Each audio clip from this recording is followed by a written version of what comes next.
Kumpirmasyon na ba ito? Ngayon lang ay nag-upload ng Blue Heart si Julia Barreto. Ang matalanhagang ibig sabihin nito ay malungkot ang puso, o may pinagdadaanan. May background music pa ito na Orange Blooms by Goldford.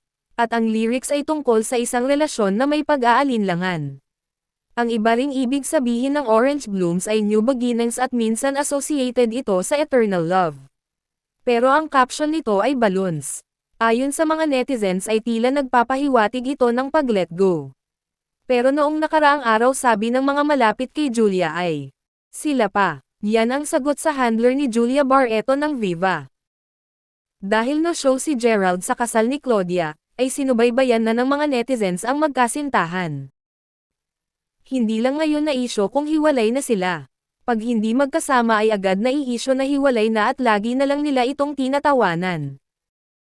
Pero ngayon ay tahimik lang sila. Nagsimula ang spekulasyon nang hindi umattend si Gerald sa kasal ng kapatid ni Julia na si Claudia. At ngayong buwan ay nag-delete ng mga larawan ang aktres sa kanyang social media account. Nag-iwan na lang ito ng mga iilan na larawan noong nakaraang taon.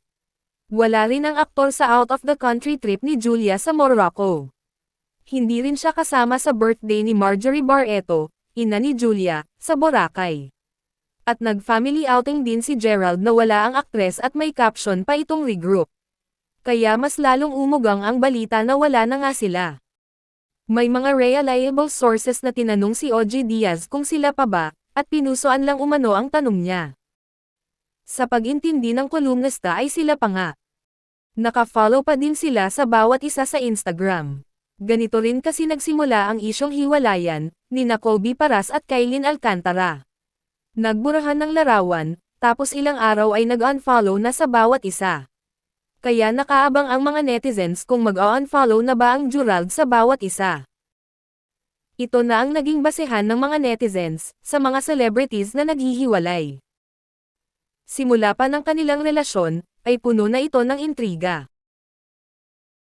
Kaya laging nakaabang ang publiko kung ikakasal ba sila o maghihiwalay din sa huli. Komento ng netizens ay baka natauhan na si Julia.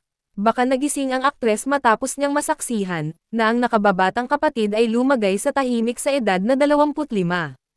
Hindi na bata ang aktres, 28 si Julia at 36 naman si Gerald. Baka raw napag-usapan ang kasal at hindi pa rin handa umano ang aktor magpasa hanggang ngayon.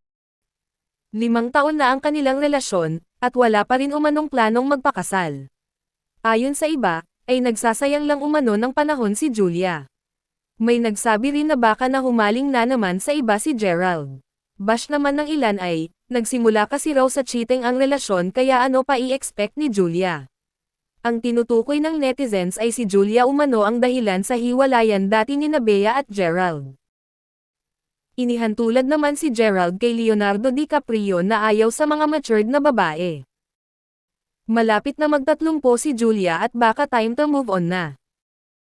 Ano sa tingin ninyo? Hiwalay na nga ba? Pero hindi pa pwedeng aminin. O may pasabog ang Gerald? Comment down below.